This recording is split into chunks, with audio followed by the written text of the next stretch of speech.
हारसाला आम्बासा town हल नगर 47 आम्बासा मंडल कमिटिनि दुई दल मुंबाई संजाखा बदलनि दांहांरंनते सांगठनिक बैठक पांडावा एमपी रेबती त्रिपुरा बीजेपी दलाई जिला कमिटिनि याकजो आचुकफां उत्तम अधिकारी दांफां आशिष भट्टाचार्यनो खबै दंबाखिया कुपुनि आदक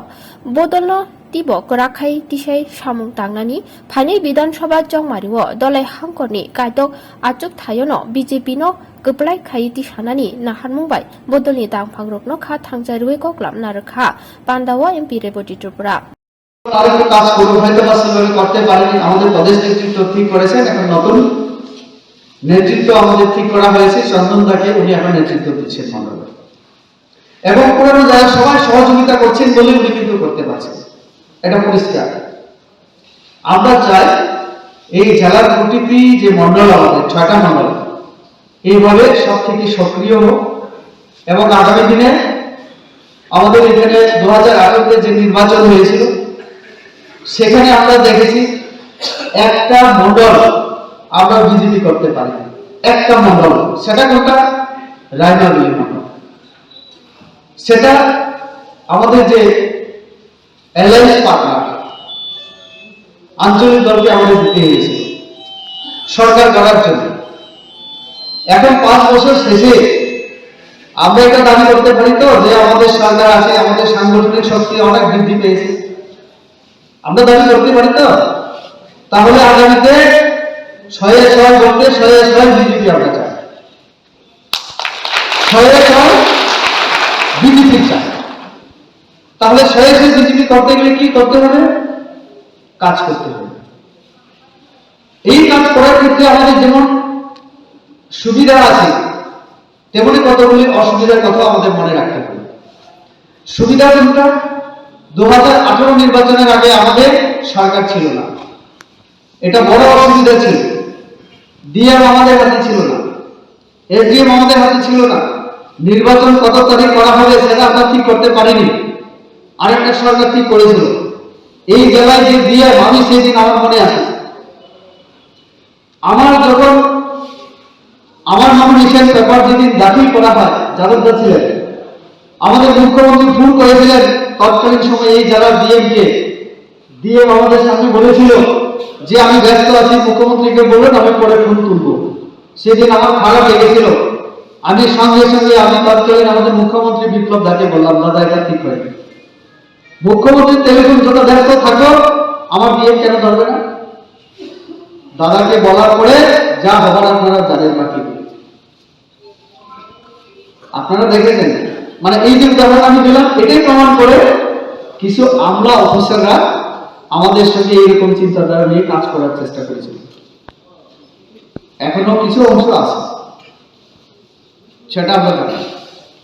কিন্তু আমরা নিরপেক্ষতার সঙ্গে কাজ করতে চাই তো কাজে এখন সুবিধা আমাদের সরকার আছে আমরা ঠিক করব কোন সময় আমাদের নির্বাচন হবে কি না আমরা যেহেতু পার্টি নেতৃত্ব আমাদের দায়িত্ব শুধু একটাই যে পার্টি কর্মীদেরকে চাঙ্গা রাখা মানুষকে সাথে নিয়ে রাখা সরকারের যে সমস্ত কল্যাণমূলক কাজ হয় আমাদের ত্রিপুরা রাজ্যে এবং ভারতবর্ষে হচ্ছে সেইগুলিকে মানুষের সামনে তুলে ধরা এবং আমরা বিশ্বাস করি যে 5 বছরে সবাইকে দেওয়া সম্ভব না 100 জন যদি থাকে 100 জনকে তাহলে আরো যে বাকি আছে তাদেরকে আগামী দিনে কিভাবে দেওয়া সেই চিন্তা করা তাদেরকে বোঝানো এবং আমাদের সাথে রাখা যেমন একসঙ্গে আমরা দেখো একদিনে আমরা 1,47,000 ঘর আমরা দিয়েছি তারপরে আমাদের ঘর হয়তোবা পাননি এখন অনেকে আছে তার জন্য আমাদের সরকার ভেবে রেখেছে আরো 20,000 ঘর আমরা ত্রিপুরা সরকার পাবো কার থেকে কেন্দ্রীয় সরকার থেকে কেন্দ্রীয় সরকার আমাদের তাহলে নরেন্দ্র মোদী বলে রেখেছে গৃহহীন কেউ থাকবে না আমরা রাখবো না তো তাহলে সরকার শুধু রাখা আমাদের নরেন্দ্র মোদীর পাশে দাঁড়ানো এখন আমাদের নতুন মুখ্যমন্ত্রী হয়েছে ডক্টর মানিক সাহা উনার সঙ্গে থাকা মুখ্যমন্ত্রী হয়তো বলা হয়েছে এটা পার্টির সিদ্ধান্ত আমাদের কেন্দ্রীয় নেতৃত্বের সিদ্ধান্ত হাইকমান্ড যা ঠিক করবে সেটা আমরা মেনে নিয়েছি অন্য যদি দল হতো কংগ্রেস যদি দল হতো আপনারা চিন্তা করতে পারেন বিপ্লব দা এত সহজে তিনি পদত্যাগ করতেন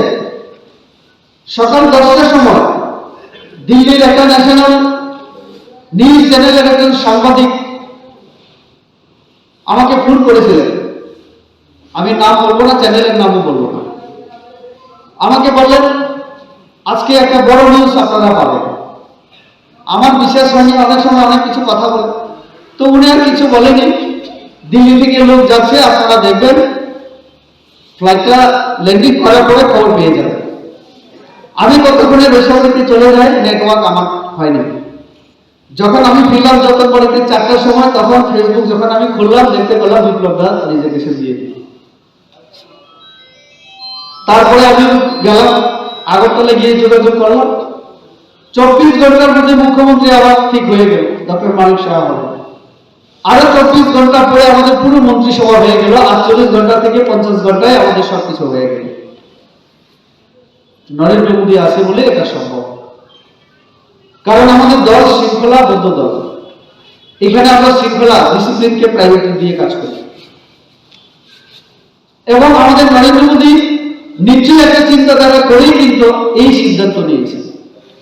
আমরা সেদিন মুখ্যমন্ত্রীর চেয়ারটায় আমরা বসেছিলাম,